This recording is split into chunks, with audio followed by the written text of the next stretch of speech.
எப்போ ஒருத்தரை நேரில் பார்த்தவங்களுக்கு ஒன்றுமே உணர்ச்சி வசப்படலையோ அடுத்த லெவலில் அவரோட பேசுங்க, வாயை கிளறுங்க, ஏதாவது பேசுவார். நீங்கள் அவரை மீட் பண்ணி 15 வருஷம் ஆச்சுன்னு வச்சுக்கங்களேன், பார்ட்னர் ஏமாற்றிட்டு போயிட்டார் ஒரு பார்ட்னர். இந்த மாதிரி நான் சொல்கிற மாதிரிலாம் முடிச்சுட்டு வீட்டுக்கு போங்க. அவர் கதவை திறப்பார், பார்த்தோன்னா புஷ்ஷுன்னு கோவம் வரும், ஓடி வந்து காரில் உட்காந்து வேகமாக எடுத்துகிட்டு வந்து உட்காந்து ரெக்கார்ட் பண்ணுங்க. அவர் யோசிப்பார், எதுக்கு பார்த்தாரு எதுக்கு ஓடினாருன்னு. மறுபடியும் போங்க, கோவம் வரும். எப்போ பார்த்து கோவம் வரலையோ பேசுங்க, வாயை கிளறுங்க. இப்படி ரெக்கார்ட் பண்ணி எல்லாமே 0 ஆச்சுன்னா தேங்க்யூட்டு நீங்கள் வாட்டுக்கு வந்துடுங்க.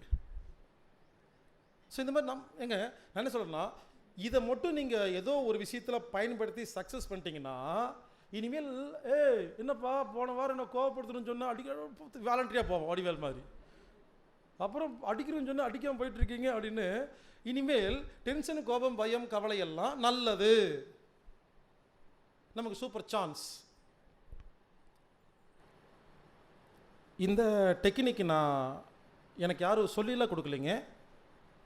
கடந்த 8 வருஷமாக நான் பேசிகிட்டு இருக்கிறேன்னா யோசிச்சு பாருங்கள். நான் பாட்டுக்கு பேசிகிட்டு இருக்கிறேன், நான் பாட்டுக்கு வேலையை பார்த்துட்ருக்கேன். ஆனால் இந்த அரசியல்வாதிகள், அதிகாரிகள், இந்திய மெடிக்கல் கவுன்சில், மினிஸ்டர், ஐஏஎஸ் அதிகாரிகள் கொஞ்சம் கொஞ்சமெல்லாம் இல்லைங்க, எல்லாம் எப்படியெல்லாம் டிஸ்டர்ப் பண்ண முடியுமோ எல்லாமே பண்ணிட்டாங்க. கூப்பிட்டு மிரட்டுறது, அது பண்ணுறது, இது பண்ணுறது, கேஸ் எல்லாம் பண்ணிட்டாங்கன்னு வச்சுங்களேன்.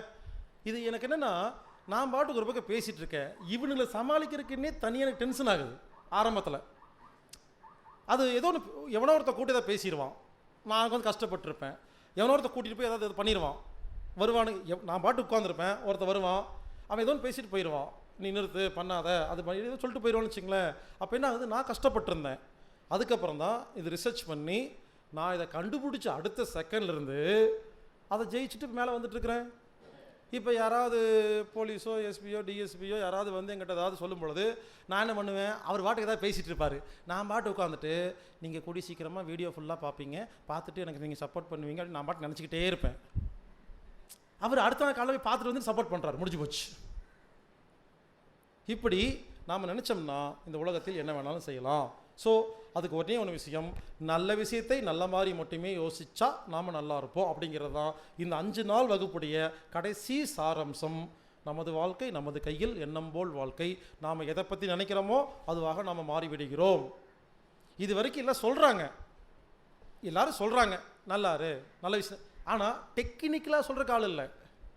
நமக்கும் தெரியுது முடியல, தெரியுது முடியல. பாருங்கள், தெரியுதுங்கிறது புத்தி, முடியலங்கிறது மனசு.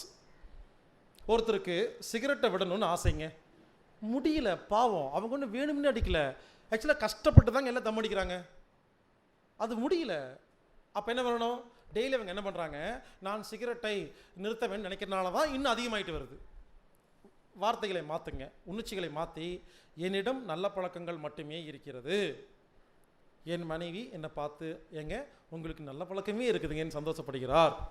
ரோட்டில் போகிறவங்களாம் ஃப்ரெண்ட்ஸ் எல்லாம் பார்த்துட்டு ஏப்பா நீ நல்லவனா மாறிட்டியா, பரவாயில்ல, கங்க்ராச்சுலேஷன் சொல்கிறோம் அப்படின்னு அதை மட்டுமே நினச்சிக்கிட்டே இருந்தால் இந்நேரம் விட்டுருக்கலாம். நாம் என்ன பண்ணுறோம், சிகரெட் அடிக்கக்கூடாது, எப்படி சிகரெட்டை விடுறது அப்படிங்கும்போது அந்த சிகரெட்டுங்கிற வார்த்தை அது இன்னும் பெருசு பண்ணி நமக்கு இன்னும் அது அடிமைத்தனமாக இருக்க வைக்குதுன்னு சொல்கிறேன். அதே மாதிரி தான் சாராயம் குடிக்கிறது. அவங்க என்ன பண்ணுறாங்க, தண்ணி அடிச்சுட்டு உட்காந்துட்டு இனிமேல் தண்ணி அடிக்க மாட்டேன், ரெக்கார்ட் ஆகிடுது, நாளை முதல் நாள் குடிக்கவே மாட்டேன், ரெக்கார்ட் பண்ணுறேன் குடிக்கிறேன்னு. நாளை முதல் நான் யோகா சென்டருக்கு செல்வேன், ரெக்கார்டு பண்ணியிருந்தா அடுத்த நாள் யோகா சென்டருக்கு போயிருப்பாங்க. நாளை முதல் நான் வந்து என் பணத்தை முழுவதும் என் மனைவியிடம் கொடுப்பேன்னு சொன்னால் எப்படி சரக்கு அடிக்க முடியும்? இந்த மாதிரி நம்மளை ஏமாத்தணும்னு சொல்கிறேன். ஒரு கேன்சர் பேஷண்ட் இருந்தால் அவங்களுக்கு 30 வயசு, எப்படி ரெக்கார்ட் பண்ணணும், எனது 60ஆம் வயது கல்யாணத்தை நான் மருதமலை கோயிலில் செய்கிறேன், முடிஞ்சு போச்சு. அப்போது அந்த வயசு வரைக்கும் வாழ்ந்தான் ஆகணும். இப்படி நம்மளை நாமே மாற்று வழியில் மனதை ஏமாற்றி ஒரு காரியத்தை சக்ஸஸ் பண்ணிக்கலாம். நான் ஏன் தெரியுமா நான் வருங்கால ஐநா சபை பொதுச் செயலாளர்னு சொல்கிறேன், அது வரைக்கும் சேஃப்டி. அது ஆகாமல் ஒன்றும் ஆகாதா, அது பக்கத்தில் வந்தோடனே புதுசாக லட்சியத்தை மாற்றிடுவேன் நான். அப்புறம் அது முடிஞ்சு போயிட்டோம்னா பல பேர் அப்படி தான், என் பொண்ணுக்கு மட்டும் கல்யாணம் நடக்கட்டும் போயிடுவாங்க. ரெக்கார்ட் பண்ணிட்டீங்க, என் மகளுக்கு திருமணம் நடந்தா என் வாழ்க்கை போதும். அப்போ போதும்னு அது உயிர் போக ஆரம்பிச்சிருது. சில பேர் சொல்லுவாங்க பேசி பாருங்க, அப்புறம் என்ன உட்காந்துட்டீங்க? காடு வாங்குது, வீடு போங்க, காட்டுக்கு போங்க, இதுக்கு வந்திருக்கீங்க. உங்கள் வாயிலேயே தெரிஞ்சு போயிடும், சில பேர் பேசும்போதே தெரிஞ்சு போயிடும் நீங்கள் என்ன ஆக போகிறீங்கன்னு. நம்ம தாங்க எல்லாத்துக்கும் காரணம். அதனால் ரங்கராட்டின ரகசியம் அப்படிங்கிறது ஒரு அருமையான திட்டம். எனக்கு தெரிஞ்சு இனிமேல் 5 நாள் கிளாஸில் நடத்த போகிறதே கிடையாது. காலையிலேருந்து நைட்டு வரைக்கும் ரங்கராட் ரகசியவே பேசி பேசி பேசி பேசி நிறையா பேர்த்து உதாரணம் சொல்லி இது ஒன்று புரிய வச்சா போதும்னு நினைக்கிறேன். இனிமேல் இது புரிஞ்சதுக்கப்புறமா அடுத்தது வேணால் உதட்டு முடி சாப்பிடுங்க, அப்புறம் சொல்லிக்கலாம். புரிஞ்சுக்குங்க, உங்கள் ஆள் மனதில் நான் ஆரோக்கியமாக வாழ்கிறேங்கிற ரெக்கார்டோட உதட்டை பிரித்து சாப்பிட்டாலும் ஜீரணமாகும்.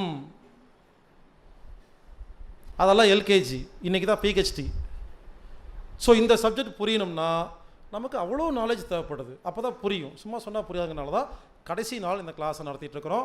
தயவுசெய்து புரிஞ்சுக்கங்க, இந்த ரங்கராட்டின ரகசியத்தை இன்னையிலிருந்து இப்பிருந்து யார் ஒழுங்காக பயன்படுத்துகிறீர்களோ இன்றைக்கி பார்க்குறவங்களை நீங்கள் நாளைக்கு பார்க்கவே முடியாது. ஏன்னா 4 ரெக்கார்டை மாற்றிட்டீங்க.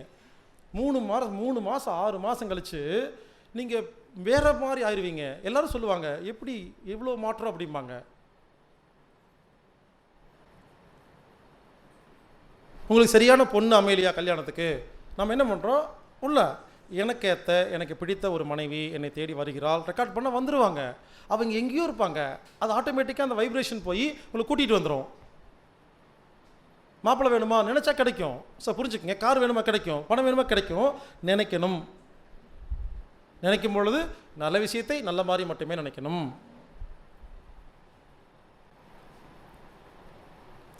போன வாரம் ஒரு ஊருக்கு போயிருந்தேன். அந்த அம்மா நம்ம கிளாஸுக்கு வந்த ஒரு அம்மா, அவங்க வீட்டுக்கு போயிருந்தேன். அவங்க சொன்னாங்க அவங்க வீட்டுக்கு பக்கத்தில் அடிக்கடி பாம்பெல்லாம் பார்ப்பாங்களாமா. கொஞ்ச நாளாக பார்க்கலையாமா. ஒரு நாள் உட்காந்துட்டு ஆமாம் பாம்பை பார்த்து ரொம்ப நாள் ஆச்சு நினச்சாங்களாமா. பெட்டு மேலே பாம்பு எடுத்துருந்துச்சாமா. இங்கே பாருங்க, இதுவும் நடக்கும். எது வேண்டாமோ. இன்னொரு விஷயம், முக்கியமான விஷயம், நம்ம ரொம்ப பவர்ஃபுல் ஆகிட்டோன்னு வச்சுக்கங்களேன், வெரி கேர்ஃபுல்லாக இருக்கணும். நமக்கே தெரியாமல் திடீர்னு ஒரு கெட்ட விஷயம் நினச்சி டப்பார் நடந்துடும், ஏன்னா பவர்ஃபுல் ஆகிடுவோம். ஸோ ரங்கராட்டின ரகசியங்கிறது ஒரு அருமையான எளிமையான உடல் ஆரோக்கியத்துக்கும் ரங்கராட்டின ரகசியம், மன நிம்மதிக்கும் எல்லாத்துக்கும் பயன்படுத்தலாங்க. இதுக்குள்ளே எல்லாமே அடக்கம்னு சொல்கிறாங்க. இதில் மனசை மட்டும்தான் ஒழுங்காக வச்சுக்கிற டெக்னிக்கெலாம் கிடையாது. வாழ்க்கை, பணம், பிஸ்னஸ்ஸு, என் பார்ட்னர் தெளிவாக இருக்கிறார், முடிஞ்சு போச்சு.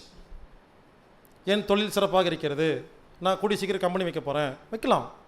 ரெக்கார்ட் பண்ணணும்னு சொல்கிறாங்க. பவர் ஸ்டார் சீனிவாசன் மாதிரி அவர் ரெக்கார்ட் பண்ணார். எனக்கு இந்த விஷயத்தில் அவர் தாங்க குருநாதர்.